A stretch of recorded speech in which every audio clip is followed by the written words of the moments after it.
পৃথিবীর মানুষ শুনে রেখো, ইন্নাল মারাতা তুকবালু ফি সূরাতি শায়তান ওয়া তুদবারু ফি সূরাতি শায়তান। মহিলারা শয়তানের বেশ ধরে আসে, শয়তানের বেশ ধরে যায়। মহিলারা শয়তানের বেশ ধরে আসে, শয়তানের বেশ ধরে যায়।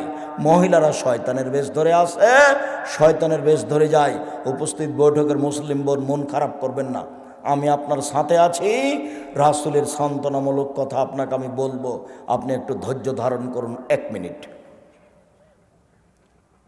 আব্দুল্লাহ ইবনে মাসউদ রাদিয়াল্লাহু তাআলা আনহু বলেন, আল্লাহ রাসূল বলেছেন, ইন্নাল মারআতা আওরাতুন, মহিলারা হলো ঢেকে রাখা বস্তু। ফেজা খারাজাত ইস্তাশরাফাহা শয়তান, যখন ও বাড়ি থেকে বের হয় তখন শয়তান তাকে খেপিয়ে তোলে। যখন বাড়ি থেকে বের হয় শয়তান তখন খেপিয়ে তোলে।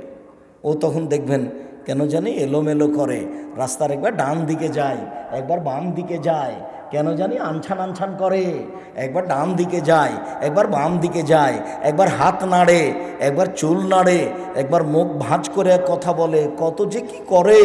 শয়তান তাকে এখন পাগল করেছে, এ কথা আল্লাহর নবী বলছেন। তাই আল্লাহ রাসূল বলছেন, পৃথিবীর মানুষ শুনে রাখো, 2 শ্রেণীর মানুষ জাহান্নামে যাবে, আমি তাদের দেখিনি। 2 শ্রেণীর মানুষ জাহান্নামে যাবে, আমি তাদের দেখিনি। ওরা জাহান্নামে যাবে, আমি তাদের দেখিনি। এক, ওদের হাতে থাকবে লাঠি, গাভীর লেজের মতো, একদিক মোটা একদিক চিকন, ওরা জাহান্নামে যাবে। 2 শ্রেণীর মানুষ জাহান্নামে যাবে, আমি তাদের দেখিনি।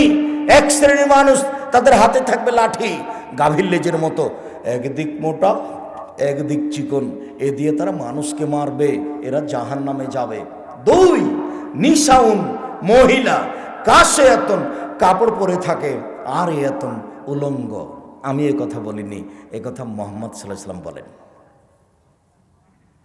তোমার মা দিন রাত ছোট ব্লাউজ পরে হাঁটছে, অথচ আমি 32 বছর থেকে বলছি যে ব্লাউজের হাত কতদূর পর্যন্ত হবে?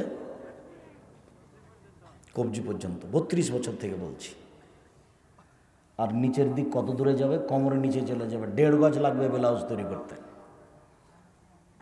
জবাব আমাকে দিতে হবে না, আপনি সাবধান থাকুন।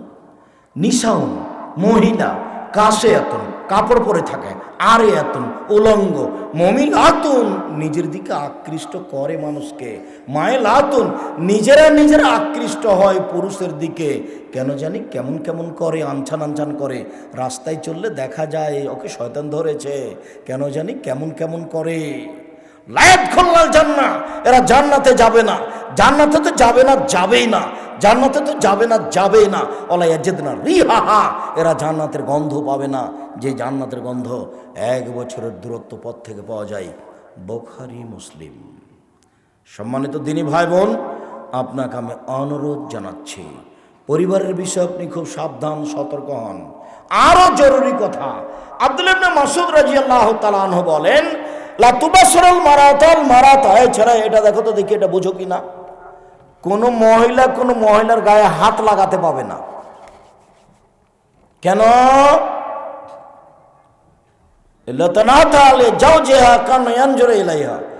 কেউ যদি কারোর গায়ে হাত লাগায় তাহলে হাতটা নরম না শক্ত বুঝতে পারবে। সে তখন তার স্বামীর সামনে গল্প করবে যে খালেদার হাতটা নরম, তখন তার স্বামী তাকে অন্তরের চোখে দেখবে। একটা মহিলাকে অন্তরের চোখে দেখা হারাম। আমি তোমাকে কি দিয়ে বুঝাই? তোমার মোবাইলে, তোমার হাতে বড় মোবাইল আছে, এখন সব সময় ল্যাংটা মেয়ে নাচে, ওটা তোমার জন্য অভিশাপ। এখানে তো তোমাকে আমি আফসোস করে বলেছি, খুব দুঃখ ব্যথা নিয়ে আমি তোমাকে বলেছি, শোনো, আজ থেকে এখন যত মেয়ের নাম্বার তোমার মোবাইলে আছে সব মিটিয়ে দাও। এই মেয়ে, তোমাকে বলছি, কথা বলছো কেন? তোমাকে বলছি, তোমার মোবাইলে যত যুবকের নাম্বার আছে সব মিটিয়ে দাও, দিয়ে মারিয়ামের কথাটা বলো। মারিয়ামের কি? মারিয়ামের একদা জিবরাইল মারিয়ামকে এসে বলছেন আপনার সন্তান হবে। তখন জিবরাইল বলছেন, বলেন কি? আন্নালি গোলাম ওয়ালাম ইয়ামসাসনি বাশার ওয়ালাম আকু বাগিয়া, আমার ছেলে কি করে হতে পারে? আমার বিবাহ হয়নি, আমি ব্যভিচারিণীও নই। আমার বিবাহ হয়নি, আমি ব্যভিচারিণীও নই। আমার সন্তান কি করে হতে পারে? তো জিবরাইল বললেন যে তোমার প্রতিপালক বলছেন আমি তো বাপ মা ছাড়াই পারি, আদমকে করেছি, তো আমি বাপ ছাড়া মাকে দিয়ে করি, তো ঈসাকে তৈরি করব। তোমার প্রতিপালক বলেন পারবো, এটা আমি পারি। কদিন পরে সন্তান হয়ে গেছে। এবার তিনি সন্তান হাতে নিয়ে বলছে, আহারে আমি জাতিকে কি দিয়ে বুঝাই, আমি গ্রামে গেলে সবাই বলবে ছি ছি ছি ছি ছি ছি, আরে মারিয়াম তো বাইতুল মুকাদ্দাসে মসজিদে থাকে, বেটা জেনা করে, যার সন্তান নিয়ে এসেছে হাতে করে, ছি ছি ছি ছি ছি, আমি জাতিকে কি দিয়ে বুঝাবো, আমি এটা বুঝাতে পারবো না। কোন নাসিয়া মানসিয়া, আল্লাহ আমি নাসিয়া মানসিয়া হয়ে যেতাম, পৃথিবীকে কেউ আমাকে না জানতো যে মারিয়াম কেটা, মানুষের অন্তর থেকে মুছে যেতাম, দেল থেকে মুছে যেতাম, কেউ জানতো না পৃথিবীতে মারিয়াম কেটা, আমি এরকম হয়ে যেতে চাই, আমি জাতিকে বুঝাতে পারি না। শোনো, মারিয়াম যেমন চেয়েছিল কেউ যেন আমাকে না জানে, তোমার ওই মেয়ের নাম্বারটা যেন তোমার কাছে এরকম হয়ে যায়, কেছে ওইটা মেয়ে, আর তোমার ভিতরে মনে আর কোনোদিন থাকবে না, কাজে তুমি ওই নাম্বার আর টিপবে না, তুমি এরকম হয়ে যাও মারিয়ামের কথার মতো। বুঝাতে পারিনি, কথা মনে হয় ভালো করে ধরতে বুঝাতে পারিনি। মারিয়াম কি বলেছিলেন? জিবরাইল মারিয়ামের কাছে আসলেন, এসে বলছেন, আবার কোন অবস্থায় এসেছেন জানেন? মারিয়াম গোসলখানায় গোসল করছিলেন, তখন যুবতী মহিলা, আর খুব একবারে হৃষ্টপুষ্ট যুবক, কঁকড়া কঁকড়া চুল, এরকম অবস্থায় গোসলখানায় ঢুকে গেছেন। তখন মারিয়াম বলছেন, কে তুমি? আমি তোমার কাছে বাঁচতে চাই, তুমি যদি পরহেজগার হও, আমি রহমানের কাছে বাঁচতে চাই, তুমি যদি পরহেজগার হও। তখন উনি বলছেন, না না, আমি মানুষ নই, আমি হচ্ছি আপনার প্রতিপালকের কথাবাহক, আমি জিবরাইল। মারিয়াম যে কি অবস্থায় আছেন এটা জিবরাইলের বুঝার প্রয়োজন নাই, বুঝেও না, কেননা ইনি হচ্ছেন নূরের তৈরি আর মারিয়াম হচ্ছেন মাটির তৈরি, দুইজন দুই পদার্থের। উনি যে কিভাবে আছেন এইটা ফেরেশতার বুঝার হিসাব নেই। তো এখন বলছেন, মারিয়াম তোমার জন্য একটা সংবাদ নিয়ে এসেছি। কি? সন্তান হবে তোমার। ইন্না লিল্লাহ, আমার সন্তান হবে মানে? আমার তো বিবাহ হয়নি, আমি তো ব্যভিচারিণী নই, আমার সন্তান হবে কিভাবে? তখন বলছেন, দেখো তোমার প্রতিপালক বলছেন যে আমি পারি, আমি তো বাপ মা ছাড়াই পারি। বলেন তো কাকে? আদমকে। তো আমি বাপ ছাড়াও পারি ঈসাকে। তো ঈসা একদিন জন্ম নিয়েই নিল, তো যখন সন্তান হয়ে গেছে, এখন মারিয়াম বলছে ইন্না লিল্লাহি ওয়া ইন্না ইলাইহি রাজিউন। এখন জাতিকে কি দিয়ে বুঝাবো? সবাই তো বলবে ছি ছি ছি ছি, ব্যভিচারিণী মহিলা, তুমি মসজিদে থাকো, আমি তো বেকায়দায় পড়ে গেলাম।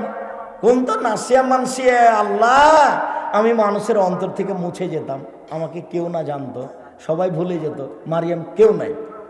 মারিয়াম যেমন বলেছিলেন পৃথিবীতে আমি মারিয়াম নামে কেউ আছি, এটা যেন কারো মনে না থাকে, ওই মেয়েটার নাম্বার যেন তোমার এই মারিয়ামের কথার মতো হয়ে যায়। মেয়েটা যে কে মরা পর্যন্ত তোমার আর ভিতরে যেন না জাগে। আর ওইভাবে ল্যাংটা মেয়ে তোমার মোবাইলে নাচবে, তুমি দেখে চক্ষু ঠান্ডা করে, কলিজা ঠান্ডা করে, জানটা সহৎ করে জান্নাত তুমি কিনবা, এমনটা হয় না। হজবতিল নার বিশাহওয়াত হজবতিল জান্নাত বিল মাকারিহ, নিয়ম নীতি কষ্ট ক্লেশ ত্যাগ তিতিক্ষা দিয়ে জান্নাত ঘেরা আছে, আর মনের ইচ্ছা দিয়ে জাহান্নাম ঘেরা আছে। মন মতো চলে যে জাহান্নামে যাবে সে, মন মতো চলে যে জাহান্নামে যাবে সে, সুদ খায় যে মন মতো চলে সে, ঘুষ দেয় যে মন মতো চলে সে, দাঙ্গাবাজি করে যে মন মতো চলে সে, মানুষকে অপমান করে যে মন মতো চলে সে, জোর করে জমি দখল করে যে মন মতো চলে সে, মানুষকে জেলে দেয় যে মন মতো চলে সে, দাড়ি চাঁচে যে মন মতো চলে সে, টাকনুর নিচে প্যান্ট পরে যে মন মতো চলে সে, ধোকা পাকি দেয় যে মন মতো চলে সে, মন মতো চলে যে জাহান্নামে যাবে সে। হাদিস বুখারী মুসলিম। ইসলামী পোশাক পরে না যায় মেয়ে, ওই মন মতো চলে, নগ্ন পোশাকে চলে, যে পাঞ্জার পাঞ্জার চুল উঁচু করে লম্বা করে জাতিকে দেখিয়ে চলে, এই মন মতো চলে। এই মন মতো চলার কারণে জাহান্নামে যাবে। রাসূল সাল্লাল্লাহু আলাইহি ওয়াসাল্লাম বলেন, মন মতো চলে যে জাহান্নামে যাবে সে, ত্যাগ তিতিক্ষার নিয়ম নীতি মেনে চলে যে জান্নাতে যাবে সে, তার নাম বুখারী মুসলিম।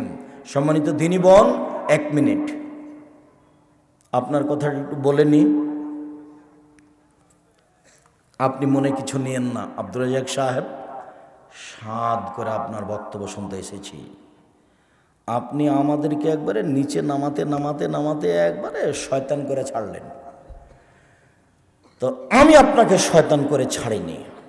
আপনাকে আপনি হয়তো বা বুঝতে ভুল করেছেন, সেই জন্য আপনি আমার বক্তব্যকে ভুল বুঝেছেন। আপনাকে আমি খাদিজার মতো মনে করি রাদিয়াল্লাহু তাআলা, আপনাকে আমি আয়েশা রাদিয়াল্লাহু তাআলার মতো মনে করি। আপনাকে আমি অনেক সম্মান দিয়ে চলি। আপনাকে আমি কটু কথা বলে খাটো করতে রাজি নই।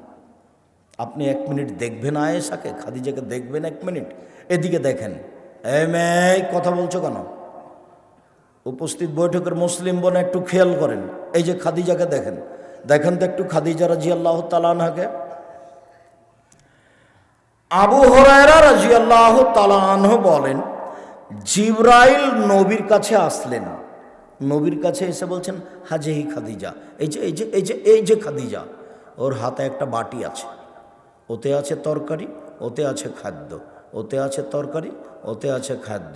ফেনাতাতিলাইকা ওই জাহাতাতিলাইকা, যখন আপনার কাছে আসবে তখন আপনি 3টা কথা বলবেন। 1, ফাকরা আলাইহা সালামা মিন রাব্বিহা মিন্নি, আপনি তাকে বলেন, খাদিজা আল্লাহ তোমাকে সালাম দিয়েছেন। আপনি তাকে বলেন, খাদিজা জিবরাইল তোমাকে সালাম দিয়েছে।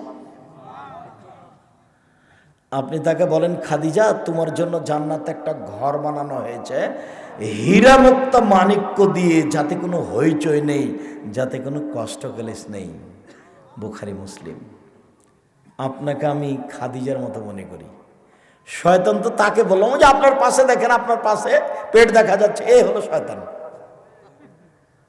এই যে আপনার পাশে একটা আপনার ভাতিজি বসে আছে, দেখেন পাঞ্জার চুল শীতের দিনে খুলে বসে আছে, এ হলো শয়তান। ও বিদ্যা শিখা জাতিকে পাপী করে জান্নাত কিনতে চাচ্ছে, এটা হয় না। মনে কিছু নিয়েন না, আপনি কষ্ট নিয়েন না। আপনি আমার দিনী ভাই, আপনি আমার দিনী বোন, আপনাকে আমি কষ্ট দিতে আসিনি। দেখবেন আপনি আয়েশাকে, 1 মিনিট দেখবেন আপনি আয়েশাকে, আয়েশা রাদিয়াল্লাহু তাআলা আনহাকে আল্লাহ নবী বলছেন, আয়েশা জি হাজা জিবরাইল ইকার সালামা ইকরেউকা সালামা, এই যে জিবরাইল আমাদের বিছানে, এই যে ল্যাপের নিচে, দেখো দেখো আয়েশা, এই যে বিছানে ল্যাপের নিচে তোমাকে সালাম দিল। তখন আয়েশা বলছেন, ওয়ালাইহিস সালাম ওয়া রাহমাতুল্লাহি ওয়া বারাকাতুহু, জিবরাইল কো সালাম, তার উপরে শান্তি, তার উপরে বরকত। জিবরাইল কো সালাম, তার উপরে শান্তি, তার উপরে বরকত। আরে আপনি তো দেখতে পান, আমরা তো দেখতে পাই না। আরে আপনি তো দেখতে পান, আমরা তো দেখতে পাই না। এক বিছানে 3 জন, এক ল্যাপের নিচে 3 জন, জিবরাইল, মুহাম্মদ সাল্লাল্লাহু আলাইহি সাল্লাম, আয়েশা রাদিয়াল্লাহু তাআলা এক জায়গায়। তাই তো আল্লাহ রাসূল বলছেন, এই যে জিবরাইল, আয়েশা এই যে জিবরাইল তোমাকে সালাম দিল, একই জায়গায় একই বিছানে। কিন্তু আমাদের নবী জিবরাইলকে বুঝতে পারছেন, কিন্তু আয়েশা বুঝতে পারছেন, দেখতে পাচ্ছেন না। তাই বলছেন, আরে আপনি তো দেখতে পান, আমি তো দেখতে পাই না। আমি অন্ধকারে বলছি যে জিবরাইলকে সালাম, তার প্রতি দয়া, তার প্রতি বরকত, আমি তো দেখতে পাই না। হাদিস তো বুখারী মুসলিম। দেখছেন কত দামি মহিলা, তবু জিবরাইলকে দেখার মতো কোনো ক্ষমতা নেই। ও ভিন্ন পদার্থের, ইনি ভিন্ন পদার্থের। বিশেষ ওহী ছাড়া, নবী ছাড়া জিবরাইলকে সরাসরি দেখে কেউ কথা বলতে পারবে না, এটা কোনোদিন হবে না। উপস্থিত বৈঠকের দিনই বোন, আপনাকে আমি আয়েশার মতো মনে করি, খাদিজার মতো মনে করি। আমি আপনাকে কষ্ট দিতে চাইনি। আপনার জন্য সান্ত্বনা, একটু শোনেন, আপনার জন্য সান্ত্বনা। 4টা কাজ করেন, জান্নাতের সব দরজা খোলা। 4টা কাজ করেন, জান্নাতের সব দরজা খোলা। 1, 5 ওয়াক্ত সালাত। 2, রমজান মাসের সিয়াম, রোজা। 3, জেনায় লিপ্ত না হওয়া। 4 স্বামীকে মেনে চলা। আব্দুর রাজ্জাক সাহেব থামেন থামেন থামেন, আমরা তো নওগাঁ জেলার গ্রামের মেয়ে, আমরা পরস্পর 3টাই করি। 1 5 ওয়াক্ত সালাত আদায় করি, 2 রমজান মাসে সেম থাকি, 3 আমরা জেনার সাথে জড়িত নই, 4 স্বামীকে মেনে চলতে পারি না। ওর মুখখানি এতই খারাপ, ও খালি গালি দেয়, খুব গালি দেয়, উঠতে বসতে গালি, আর সব সময় বড় মোবাইলে ল্যাংটা মেয়ে দেখে আর গান শোনে। এই জন্য আমি ওকে সহ্যই করতে পারি না। খাওয়ার টাইম হলে মেয়েকে বলি, আম্মু তোমার বাপকে খাবার দিয়ে আসো। খাওয়ার টাইম হলে বৌমাকে বলি, তোমার শ্বশুরকে খাবার দিয়ে আসো। আমি ওর ধারে কাছে যাই না। কোনো সময় যদি নিরুপায় হয়ে একটু পানি দেওয়া লাগে, আমার কাছে পানি চাই, তো আমি গিলাসটা এভাবে দিই, এভাবে দিয়ে থাকস করে ওদিকে চলে যাই। আমাকে ভালোই লাগে না। কথা আপনি ঠিক বলেছেন, আমি আপনার সাথে একমত। তবে আমি আপনার দিনী ভাই, আপনাকে আমি অনেক ভালোবাসি। যে কোনো মূল্যে আপনি স্বামীকে মেনেই চলেন, তিতা লাগলেও মিঠা লাগলেও ভালো হবে। কেন? এর সাথে সম্পর্ক দূরত্ব করে জান্নাত হবে না। স্বামীর সাথে সম্পর্ক দূরত্ব করে জান্নাত পাওয়া যাবে না। একজন মহিলা নবীর কাছে এসে তার কাজটা সেরে চলে যাচ্ছে, তখন আল্লাহ রসুল বলছেন, এই থামো থামো থামো, তোমার স্বামী আছে? জি আছে। তোমার স্বামীর কাছে তুমি কেমন? চেষ্টা করি ভালো থাকার। চেষ্টা করো মানে হওয়া জান্নাত তোকে না রোকে, সে তো তোমার জাহান্নাম, সে তো তোমার জান্নাত, সে তো তোমার জাহান্নাম, সে তো তোমার জান্নাত। তোমার স্বামী তোমার জাহান্নাম, তোমার স্বামী তোমার জান্নাত, তোমার স্বামী তোমার জাহান্নাম, তোমার স্বামী তোমার জান্নাত। স্বামীর পায়ের নিচে জান্নাতে কথা নয়, ওটা মায়ের পায়ের নিচে জান্নাতে, হাদিস ঠিক। মায়ের দিকে সোনজরে তাকালে কবুল হজে সমান কি হবে, এই কথা মিথ্যা। মায়ের পায়ের নিচে জান্নাতে কথা ঠিক, স্বামীর পায়ের নিচে জান্নাতে কথা নেই। তবে বলেছেন আল্লাহ নবী, সে তো তোমার জাহান্নাম, সে তো তোমার জান্নাত, সে তো তোমার জাহান্নাম, সে তো তোমার জান্নাত। আপনি আমার দিনই বোন, কষ্ট হলেও খারাপ লাগলেও কথা বলেন, সংসার ভালো করে করেন। যা তিতা লাগছে ভিতরে রেখে দেন, বুকে চাপা দিয়ে রাখেন, ভালো হবে। শেষ পর্যন্ত যদি মনে করেন যে এর সাথে আমার হবে না, তাহলে আপনি ঝুলন্ত থাকিয়েন না। চেয়ারম্যান মেম্বারের কাছে গিয়ে কাজীর কাছে একটা তালাকনামা লিখালেন, খোলা তালাক, ওর কাছে দিয়ে পাঠিয়ে দেন। যেদিন লিখেছেন তার 30 দিন পরে অন্য জায়গাতে বিবাহবস্তু পাবেন, কোনো সমস্যা নেই। আর যদি আপনার স্বামী আপনাকে তালাক দেয়, তাহলে 90 দিন থামতে হবে। আপনি যদি নিজে খোলা করেন তাহলে কতদিন? 30 দিন। আর যদি স্বামী আপনাকে তালাক দিয়ে দেয় তাহলে কতদিন? 90 দিন থামতে হবে। 30 দিন পরে আপনি অন্য জায়গাতে বিবাহ বসতে পারবেন, কোনো সমস্যা নেই। আমি আপনাকে যেটা বলছি সেটা হলো শেষ পর্যায়ে। যদি মনে করেন যে এর সাথে চলাই যাবে না, আমি আপনাকে এর সাথে চলার জন্য অনুরোধ জানাচ্ছি, ওর সাথে কথা বলে সংসার করার জন্য অনুরোধ জানাচ্ছি। আপনার জন্য ভালো হবে। সম্মানিত দিনী বোন, সম্মানিত দিনী ভাই বোন, আমি আপনাদেরকে আজকের মতো এ পর্যন্ত কথা বলে পারিবারিক বিষয়টি খুব শক্ত হওয়ার অনুরোধ জানিয়ে 5 ওয়াক্ত সালাত, 4টা নসিহাত, 1 5 ওয়াক্ত সালাত, 2 হালাল রুজি, 3 কোরআন তেলাওয়াত, 4 দুইজন যেখানে বসে আছে সেখানে না বসা, আড্ডা না পিটা, এটা খুব জরুরি। এই 4টা নসিহাত করে আজকের আলোচনা মেনে চলার অনুরোধ জানিয়ে 22-23 ডিসেম্বর সম্মেলনে আসার অনুরোধ জানিয়ে এইসব বই পুস্তকগুলি যেগুলো কলম, মাসিক আল ইতেসাম পত্রিকা সবাই নিয়ে যাবেন। ব্যতিক্রম ভিন্ন ধরনের পত্রিকা মাসিক আল ইতেসাম পত্রিকা। আমার দিনী ভাই বোনকে সবকে মাসিক আল ইতেসাম পত্রিকা নেওয়ার জন্য অনুরোধ জানাচ্ছি। আর বই পুস্তক আছে দেখেন, বিশেষ করে আজকের আলোচনা উপদেশ আর আবদুল্লাহর বই আছে মিন্নাতুল বাড়ি, আপনাদের সবার কাছের সন্তান মিন্নাতুল বাড়ি। আর তাফসির আছে ব্যতিক্রম তাফসির, তাওজিহুল কোরআন, আদর্শ নারী, আদর্শ পরিবার, বক্তা শ্রোতার পরিচয়, এইসব বইগুলি সংগ্রহ করার অনুরোধ জানিয়ে কয়েকটা জিজ্ঞাসার উত্তরে গেলাম। গরম পানি আছে, একটু গরম পানি দেন তো। একটু গরম পানি দেন। একটি সচ্ছল পরিবারের মহিলা অন্য এলাকার মহিলাদের টাকার বিনিময়ে কোরআন শিক্ষা দেয়, এটা কি জায়েজ? জি না, বাড়িতেই থাকতে হবে, বাইরে যেতে পাবে না, ওখানেই শিক্ষা দিবে।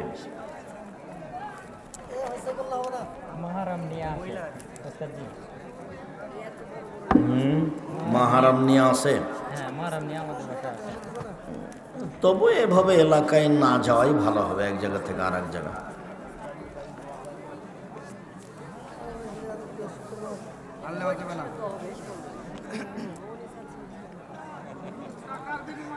চার মাসের মধ্যে কোরআন শিক্ষা দেই টাকা দিয়ে।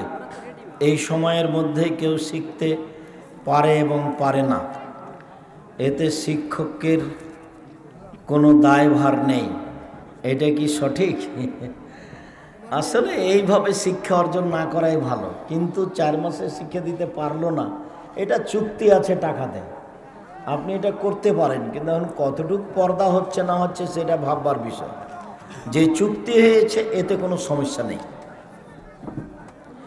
জৌনপুরী পীর বলেছেন আব্দুর রাজ্জাক বিন ইউসুফ কাফের নাম, তা যাই হোক, জৌনপুরী পীর বলে নয়, এটা নাম উল্লেখ করে কি দরকার আছে? কেউ যদি বলে যে আব্দুর রাজ্জাক বিন ইউসুফ কাফের, আর যদি উনি কাফের না হন, তাহলে কে কাফের? যে বলেছে সেই। এইটা বুখারী মুসলিমের হাদিস, তোমাদের এইটা মনে রাখতে হবে। আচ্ছা, 1 মিনিটের জন্য কেউ আমাকে বললো যে এইটা, তা আমি যদি সেটা না হই, তাহলে তোমরা মনে করো তো সেটা কে? যে বলেছে সে। এইটা বুখারী মুসলিমের হাদিস, এইটুকু মনে রেখো। আর কারো ব্যাপারে আমাকে কোনো কথা বললে তুমি খেপিয়ে তুলতে পারবে না। আমার জীবনে আমি কোনোদিন কাউকে একটা বাক্য বলা প্রয়োজন মনে করিনি, প্রয়োজন নেই। সবকে পিছনে পিছনে হাঁটতে হবে ইনশাল্লাহ, সামনে যাওয়ার কোনো পথ নেই।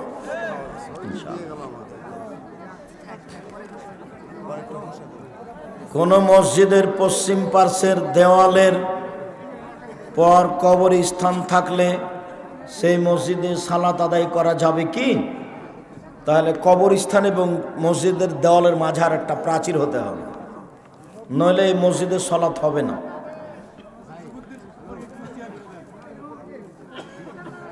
ফরজ সালাতের পর অর্থাৎ সালাম ফিরানোর পর আল্লাহু আকবার বলা যাবে কি? জি যাবে, এটাই ঠিক।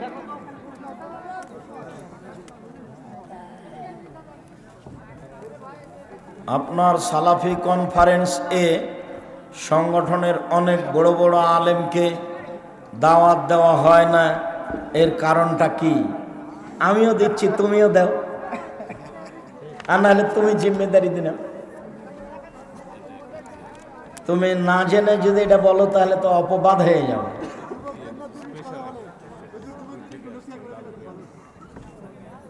যুবকদের জন্য জরুরি নসিহত। আফজালুল মুজাহিদ মা ইউজাহিদু নাফসাহু, আল্লাহ নবী বললেন সবচেয়ে শক্তিশালী মুজাহিদ সেই যে আত্মার বিরুদ্ধে জিহাদ করতে পারে। তা আত্মা যুবককে বলছে দাড়িটা চাঁচো, ওর বিরুদ্ধে জিহাদ করতে হবে। আত্মা বলছে যে মোবাইলটাতে ল্যাংটা মেয়ে দেখো, ওর বিরুদ্ধে জিহাদ করতে হবে। তো যুবকদের জন্য 1 নম্বর নসিহত, আত্মার বিরুদ্ধে জিহাদ করতে হবে।